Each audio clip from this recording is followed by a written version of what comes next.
Somehow we convinced ourselves that strategy is this dense, technical, complicated process that takes months of number crunching from an army of MBAs, and so we end up drowning ourselves in jargon. Truth is that behind all of the academic theorizing, it's actually very simple. And today, I'm going to prove it by giving you the simplest and most effective step-by-step blueprint for creating a clear strategy from scratch. By the end of this video, you will have everything you need in order to know what your business is for, what makes it different, how to sell that to customers, and how to lead your team and your whole industry with purpose and passion. Sound good?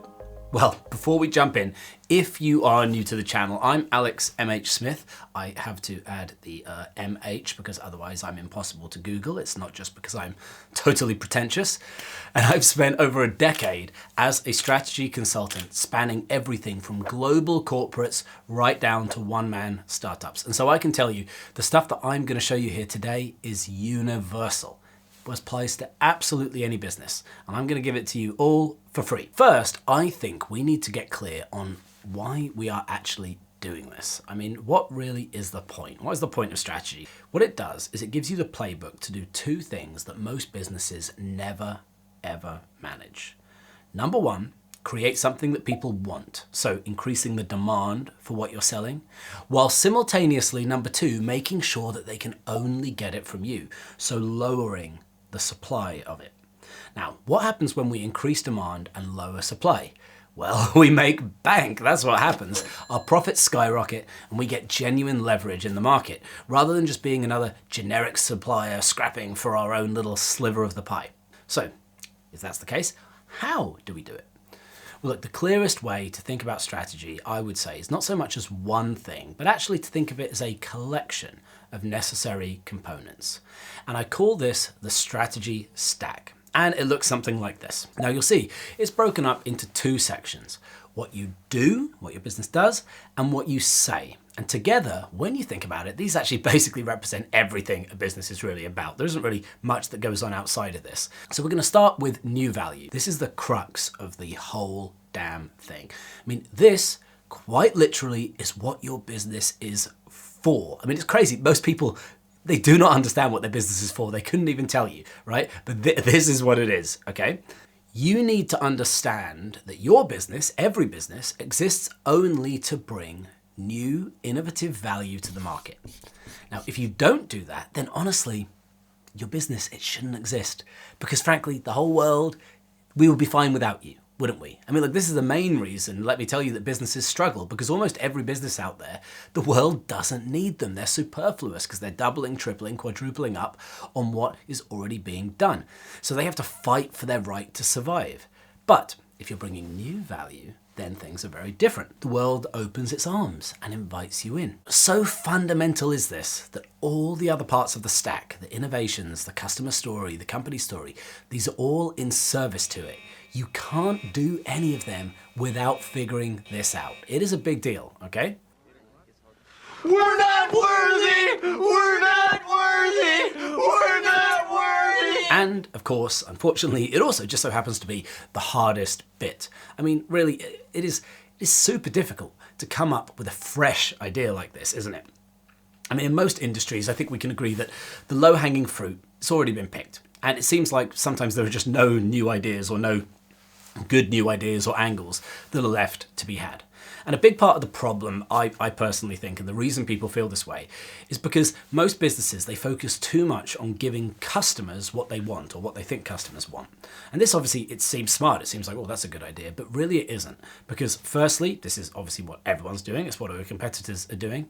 And secondly, because customers, for the most part, they don't really know what they want until they see it. So this way of thinking, it only yields very obvious ideas or ideas within a very narrow bandwidth. So the question is, how do we get non-obvious ideas? How do we get truly new ideas? And it's actually kind of easy. All we have to do, clearly, is to think the opposite way to everyone else.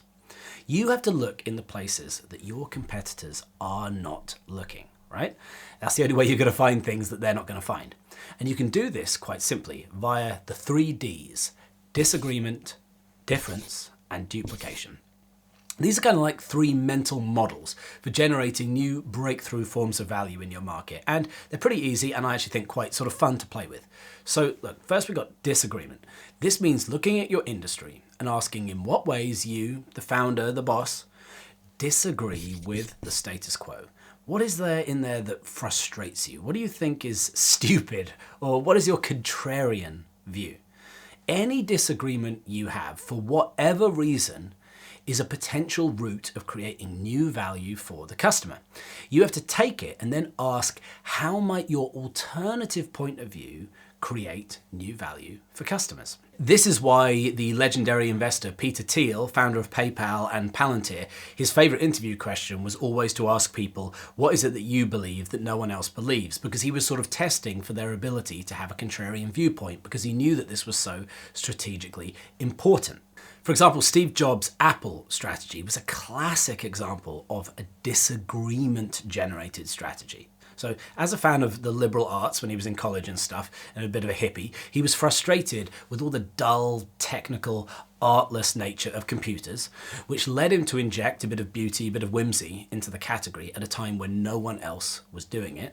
And then this, in turn, created the priceless new value of accessibility in computing, back when not everyone had a computer. Now, the famous story of this is when someone's grandma said that she wanted a computer, and her son asked, oh, what kind? And she replied, a pink one. You know, that was obviously came from Apple. And that is a good example of how the disagreement through to customer value pipeline actually works. Now look, maybe you don't actually have any meaningful disagreements. I mean, the truth is, I'm sorry to say, most people don't. Most people aren't naturally contrarian. But in that scenario, don't worry, you can play a different game, which is literally difference.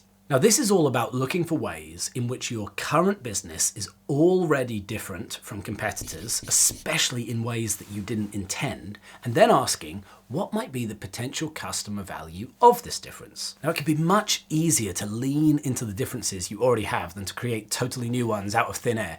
But the trick is to take an outsider's perspective and pay special attention to the accidental differences and weirdness and stuff in your business that has emerged over time without you necessarily planning it or intending it. Like Airbnb, they did such a good job of this approach, right? Because initially they only created their concept in order to temporarily capitalize on people visiting their city for a business conference. And you know, the hotels got full up, and so they thought, oh, we can make a bit of money here. They had no bigger idea, they had no bigger vision, right?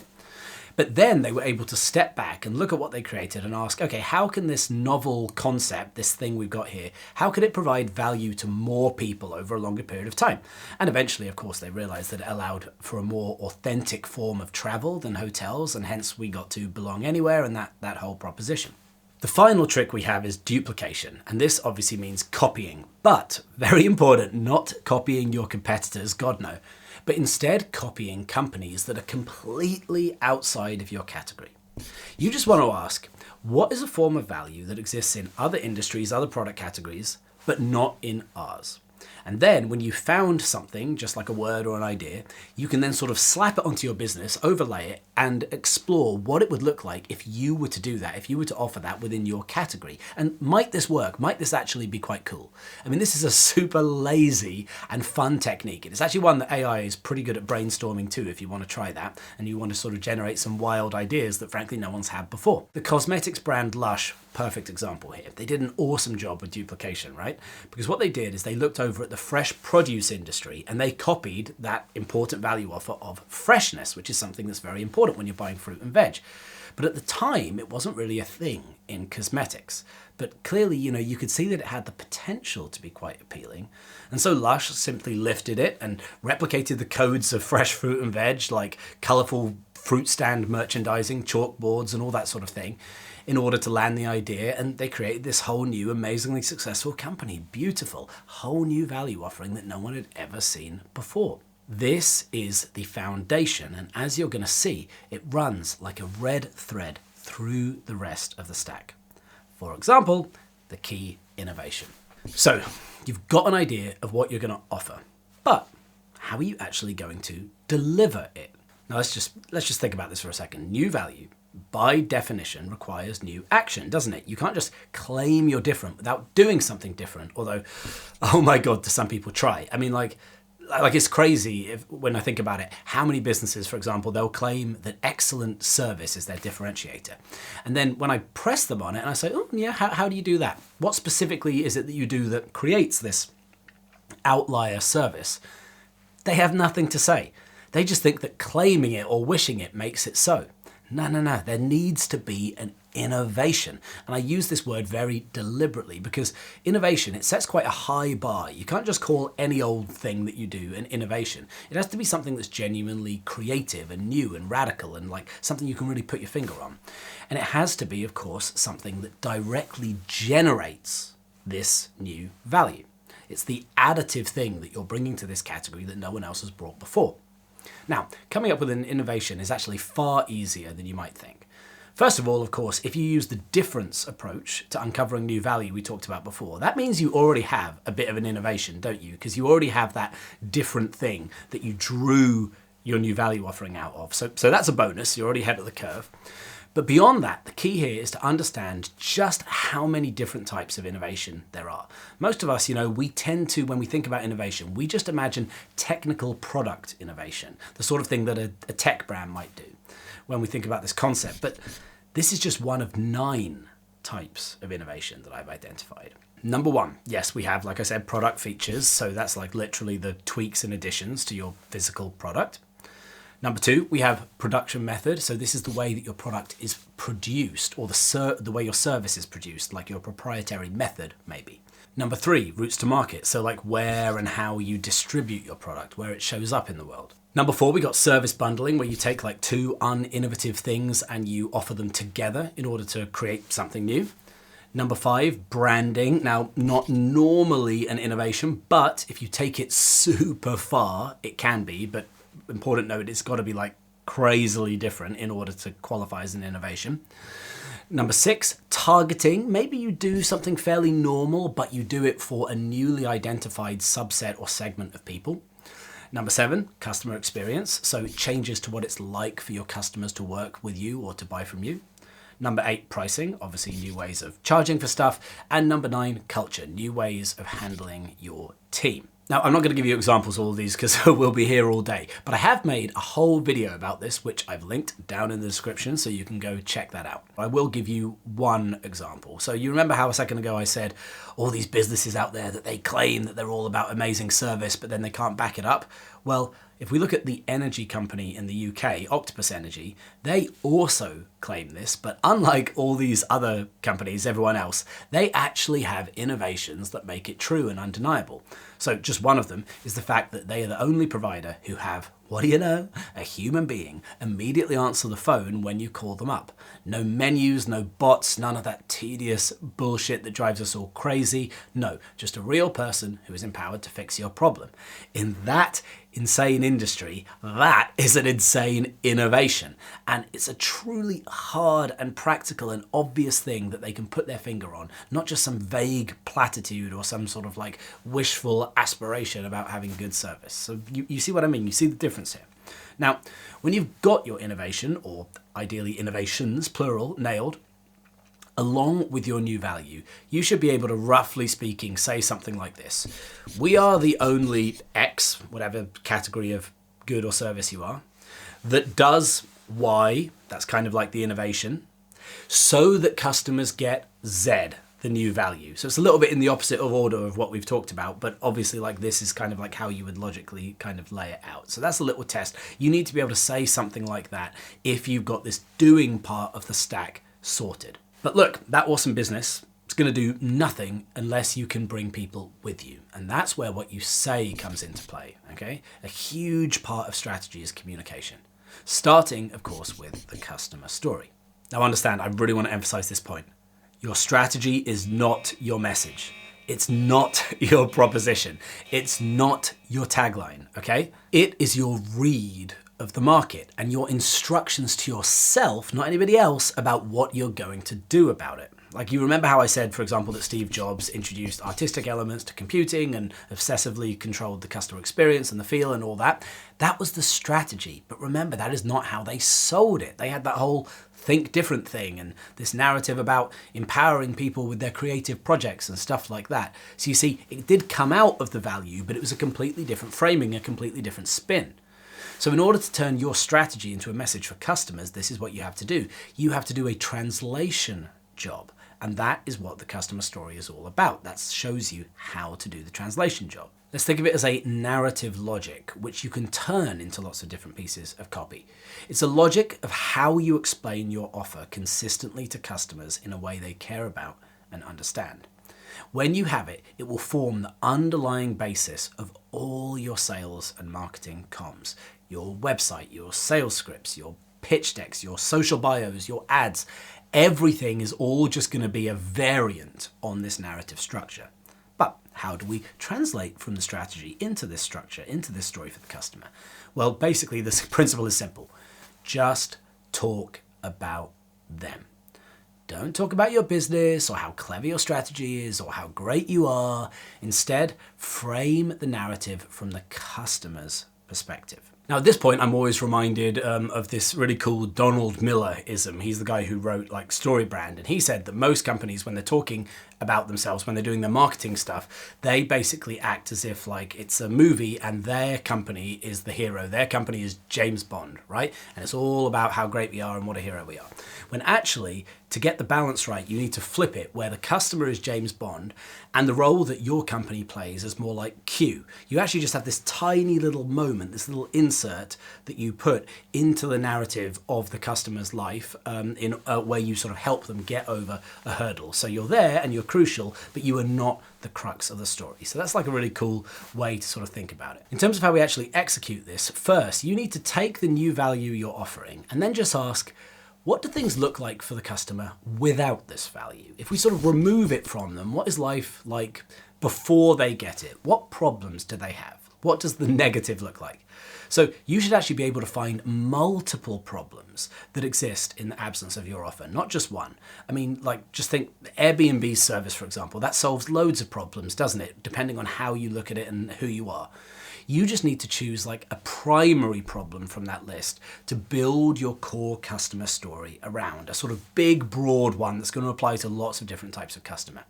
Choose the one that provides the best combination of pain, like how nasty is it for them, and scale, like how common it is. You want it to be something which you can just apply very, very broadly, very loosely, and people are going to get. Now, when you have the primary problem that you're solving, you can then complete this narrative structure, which has quite a clever like framing in it, okay?